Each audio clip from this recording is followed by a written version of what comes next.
मुल्तान के जनूबी किनारे पर, जहां शहर का शोर बंद हो जाता है और सिर्फ गर्म हवा की सनसनाहट सुनाई देती है, वहां एक पुरानी पुरस्रार जगह थी जिसे मकामी लोग कोहे लानत कहते थे। जमीन के इस टुकड़े के बारे में मशहूर था कि यहाँ किसी पुराने नवाबी खानदान ने अपना खजाना दफनाया था और उसके साथ दफन की थी अपने गुलामों की लाशें भी, ताकि कोई उस खजाने तक ना पहुंच सके। मरियम खान इस जगह की आर्कियोलॉजिकल सर्वे की इंचार्ज थी। उसने लाहौर यूनिवर्सिटी से आर्कियोलॉजी में मास्टर्स किया था और उसके चेहरे पर हर वक्त एक पुरसुकून खुद एतमादी रहती थी। वो खाकी शलवार कमीज और पीले रंग का हेलमेट पहनकर मजदूरों के साथ गड्ढे के किनारे खड़ी थी।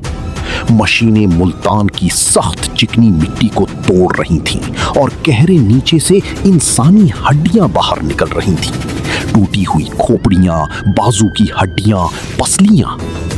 ये सिलसिला हफ्तों से जारी था और मरियम को अब ये जगह एक कभी ना खत्म होने वाले कब्रिस्तान जैसी लगने लगी थी। तभी उसके फोन पर एक कॉल आई। ये उसकी बेटी के डॉक्टर का नंबर था और मरियम का दिल एक पल के लिए रुक गया। हेलो डॉक्टर साहिबा, बताइए। मरियम बीबी, ज़ैनब की हालत बद से बदतर होती जा रही है। आपने पैसों का इंतजाम किया या नहीं? मरियम ने गहरी सांस ली और कहा, डॉक्टर साहिबा, मैं पूरी कोशिश कर रही हूं, प्लीज थोड़ा और वक्त दे दीजिए। डॉक्टर की आवाज सर्द थी। अगले 2 हफ्तों में इलाज ना हुआ तो? मरियम ने उन्हें रोका। नहीं डॉक्टर साहिबा, ऐसा मत कहिए, मैं पैसों का बंदोबस्त कर लूंगी। फोन कट गया और मरियम उसी जगह खड़ी रही। नीचे हड्डियों का ढेर और ऊपर जलता हुआ मुल्तानी सूरज। रात को मरियम अपने कैंप के खैमे में बैठकर दिन भर का रिपोर्ट ड्राफ्ट तैयार कर रही थी। मुल्तान की रातें गर्म और खामोश होती हैं। बस दूर से कोई कुत्ता भौंकता है या हवा में खजूर के पत्ते सरसराते हैं। मरियम की कलम चल रही थी जब उसकी नजर खिड़की के पार खुदाई वाली जगह के करीब किसी चमकती चीज पर पड़ी। वो चमक सोने जैसी थी, टिमटिमाती हुई, पुरअसरार। मरियम ने एक लम्हे के लिए रुककर सोचा, फिर टॉर्च उठाई और बाहर निकल आई।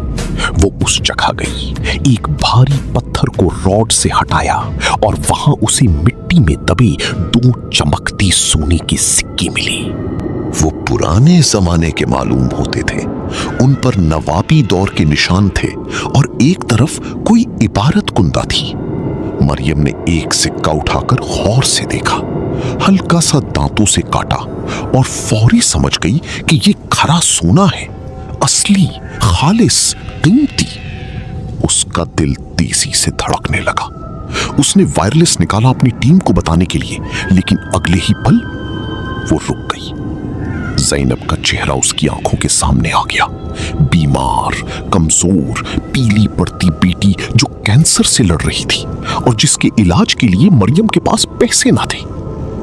मरियम ने दोनों सिक्के अपनी कमीज की जेब में डाले, चारों तरफ नजर दौड़ाई और खामोशी से खैमे में वापस आ गई। रात उसने नींद में एक ख्वाब देखा, एक पुराना तारीख महल, एक टूटी कब्र और उस कब्र में से उठने वाला कोई साया जो उसी की तरफ देख रहा था। अगले कुछ दिनों में मरियम ने अपने सीनियर उमर सैयद को कायल कर लिया कि कोहे लानत में कुछ नहीं मिलेगा और प्रोजेक्ट बंद कर देना चाहिए। उमर सैयद ने फोन पर ऊपर से इजाजत ली और मशीनें, मजदूर और सारा सामान हेलीकॉप्टर से वापस मुल्तान शहर भेज दिया गया।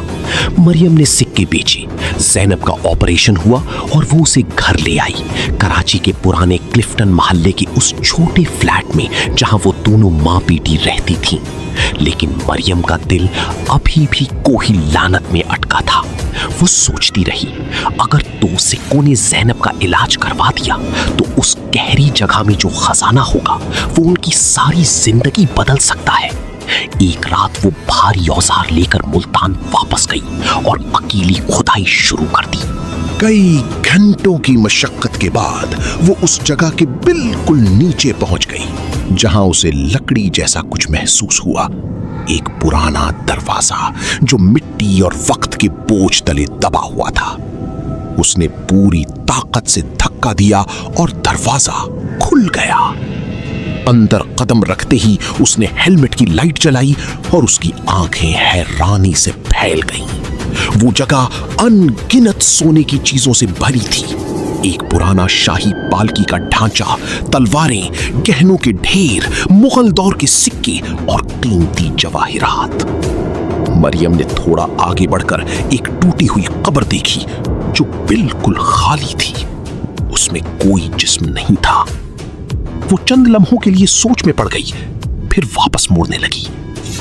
लेकिन वापस मुड़ते वक्त एक पुराने सोने के आईने में उसने अपना अक्स देखा और उसकी सांसें रुक गईं। उसकी गर्दन पर और बाएं बाजू पर सियाह सड़े हुए निशान थे, बिल्कुल वैसे जैसे किसी मुर्दे की जिल्द पर होती हैं। कराची वापस आकर मरियम बेचैन रहने लगी। वो निशान दिन ब दिन फैलते जा रहे थे, पहले गर्दन पर, फिर बाजुओं पर, फिर पेट पर। उसने उन्हें चुप्पे से दुपट्टे और दराज आस्तीनों से छुपाए रखा। घर में एक रात उसे लिविंग रूम में किसी के चलने की आहट सुनाई दी।